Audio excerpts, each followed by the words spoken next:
কথা বললে এখানে দেখানো হচ্ছে যে তবলা আর দীপার বৌদি মিলে সূর্যের ভুল ভাঙানোর চেষ্টা করলেও আর এটা বলার চেষ্টা করলেও যে মিশকা এখানে দীপার বিরুদ্ধে সব মিথ্যা ষড়যন্ত্র করে দীপা আর সূর্যকে আলাদা করেছে আর দীপার বিরুদ্ধে সব মিথ্যে কথা বলছে মিশকা, কিন্তু সূর্য তাদের কোনো কথাতেই বিশ্বাস করে না। আর এতদিন দীপার সাথে একই ছাদের নিচে ভালোবাসার এত সুন্দর সময় কাটানোর পরেও সূর্য যখন এটা বলে দেয় যে সে শুধুমাত্র দীপার সাথে ডিভোর্স নেওয়ার জন্য দীপার সাথে আছে, যেটা শুনে দীপার মন ভেঙে যায় আর দীপা সূর্যকে বাড়ি চলে যেতে বলে। সাথে দীপা সূর্যকে আর একটা কথা বলে দেয় যে আপনি আমার সাথে থাকুন আর না থাকুন, আপনি একটা কথা মনে রাখুন যে আমি আপনাকে কোনোদিনও ডিভোর্স দেব না। তারপর দীপা যখন সূর্যকে জিজ্ঞেস করে আমাদের এতদিন একই ছাদের নিচে থাকার ফলে যে সম্পর্কটা গড়ে উঠেছিল সেগুলো কি সবকিছু মিথ্যে, যেটার কোনো উত্তর না দিয়ে সূর্য ওখান থেকে চলে যায়। অন্যদিকে ওই মুহূর্তে রূপা এসে দীপাকে যখন তার বাবার ব্যাপারে জিজ্ঞেস করে দীপা রূপাকে বকে ওখান থেকে তাড়িয়ে দেয়। তারপর রূপার কোনো দোষ না থাকা সত্ত্বেও দীপা রূপার সাথে এরকম খারাপ ব্যবহার করার জন্য ভীষণভাবে কান্নায় ভেঙে পড়ে যে সে তার বাবার পরিচয় তাকে বলতে পারছে না। তারপর সেনগুপ্ত বাড়ির মধ্যে সূর্যকে দেখে লাবণ্য যখন সূর্যকে জিজ্ঞেস করে যে কি হয়েছে, মিশকা কোনো সমস্যার সৃষ্টি করেছে কিনা, সূর্য বলে যে এই মিশকার কারণেই সূর্য বেঁচে গেছে,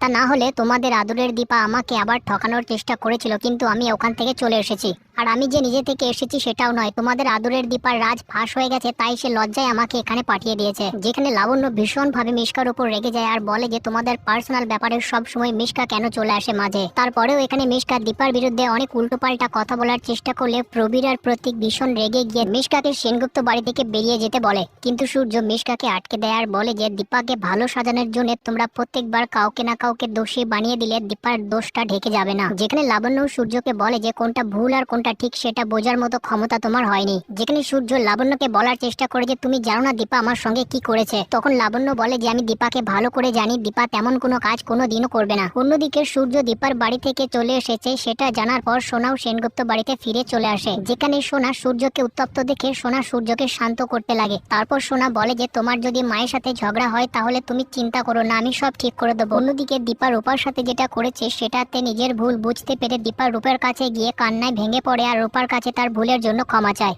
তারপর রূপা আবার বাবার কথা তোলায় দীপা ভীষণভাবে কান্নায় ভেঙে পড়লে রূপা বুঝতে পারে যে দীপা তার বাবার জন্য কত কষ্ট পায়। তাই রূপা মনে মনে ঠিক করে যে সে তার বাবাকে তার মায়ের কাছে ফিরিয়ে আনবেই।